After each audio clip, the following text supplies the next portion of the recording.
Morning again, lads. So, Ben, what do you make of the latest news? United have picked up result-wise, but off the pitch, they're toying with this idea of ripping Old Trafford down and building a super stadium. Yeah, no, I think I speak on behalf of most Man United fans when I'm going to say this. We've seen it with the Emirates, we've seen it with other teams when they revamp their stadiums. I really don't think that Man United should be knocking down that stadium because of the history that it has. And this is why I wanted to come on and ask you two lads personally, what would you do? It's a difficult one, Ben, let me tell you. So, the Emirates, so Highbury was a great ground, great atmosphere. You had White Hart Lane. Goodison will eventually be knocked down, Well, there's a statement. You're asking like that question, Ben. I'm going to tell you something. I was at Goodison on Saturday, and the atmosphere was fantastic, and the stadium was brilliant. There was just something about it, and I couldn't help but thinking, Ben, same as yourself, how are the Everton fans feeling about the new stadium? I bet they're kind of caught in two minds. But you're definitely against Manchester United moving, I can tell. Oh, 100% with the history. Like you said earlier, we're probably one of the only stadiums where we've still got one wall still standing from the war. We've got so much history that's around that club and around that stadium that it needs to be spent in the actual stadium, not getting a new stadium. We don't need an 80, 90, 100,000 seater. We just need that stadium to be looked after and renovated. And I think most Man United fans would actually appreciate the fact that the roof needs doing. There's so much TLC that just needs touching up at that club. I mean, when you even go in there now, Ali, you've been to some of the most amazing stadiums around the world. So when you come into Old Trafford now, it's a bit dull, it's a bit dark. That is.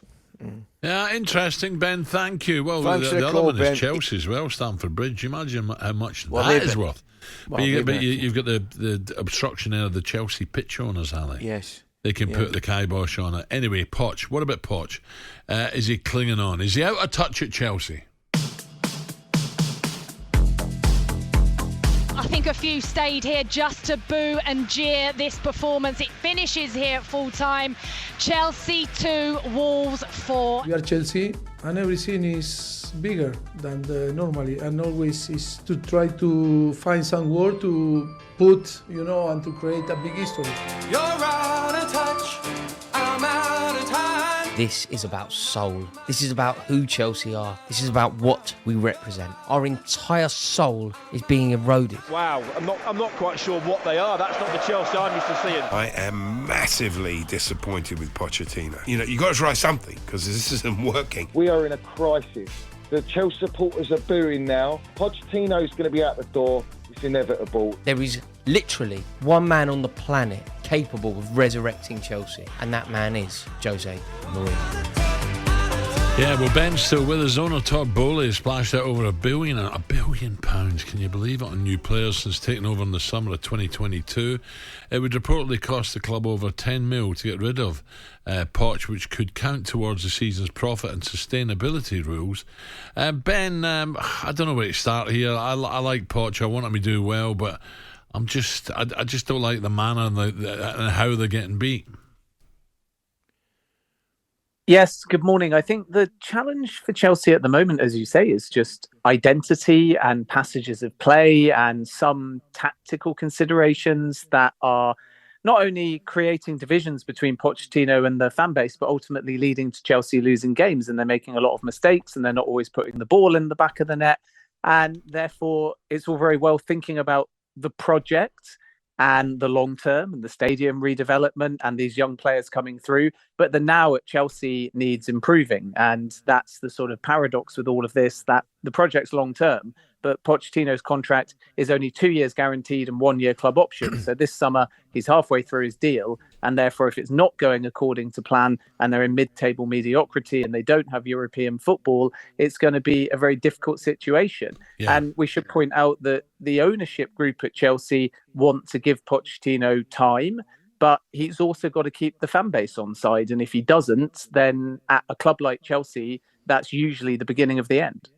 Ben, see, looking at it, right, I think everybody can maybe step back, say, right, the word that they use is project, right?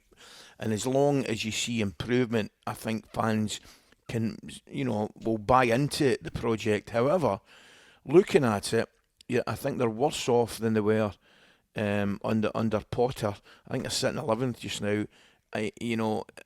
Actually, some of their performances, I saw them against City at home. I thought they looked good, but there's been absolutely no level of consistency at all. They've spent, as you say, over £1 billion, still crying out, I think, for a centre forward. Surely, I think Chelsea fans are well within their rights saying, right, okay, we'll buy into this project, but at what point are we going to see some progress?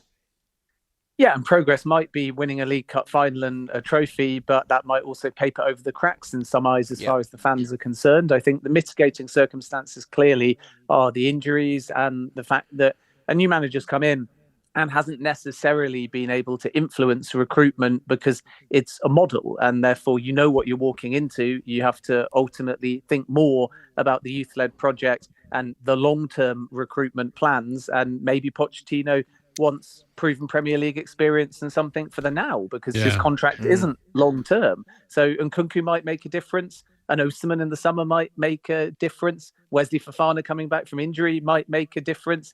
Enzo Fernandez and Moises Caicedo settling might make a difference. And Reece James being fit and captaining the side might make a difference. So there's a lot of players that haven't played this season that could come back and create a different Chelsea. But in the short term, they need to find a solution, because they have this potential, but no manager at a club like Chelsea will last if they're in the bottom half of the Premier League. The thing is, Ben, we talk about some of the big clubs, if they want to change their manager, who is out there. Now, no doubt, one name on people's lips, and I've heard many people talk about it, well, Jose will come back. Is that a no-go for you, or is there a possibility, if they do make a change, it could be Jose Mourinho?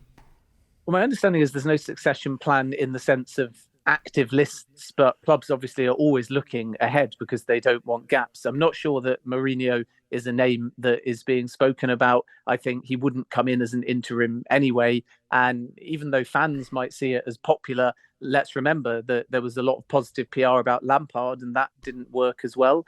And the thing about Mourinho is that he's not necessarily right for this project. He would have to come in and manage young players. And I'm not sure at this stage in his career that that's Mourinho's strength. So it would win a lot of popularity. But at the moment, my understanding is that the ownership see Mourinho as not a possibility, but also more broadly, nobody at this stage, because they still don't view Pochettino's job as under any immediate threat. And we have to wait and see whether that changes in February. Well, I'd like to see him do well, Poch. So let's see what happens. Of course, big game tonight. Ben, look, thank you for that. talkSPORT reporter Ben Jacobs. talkSPORT Breakfast, waking you up Monday to Friday morning from 6 a.m. on AM, on DAB, via the talkSPORT app and on your smart speaker. talkSPORT.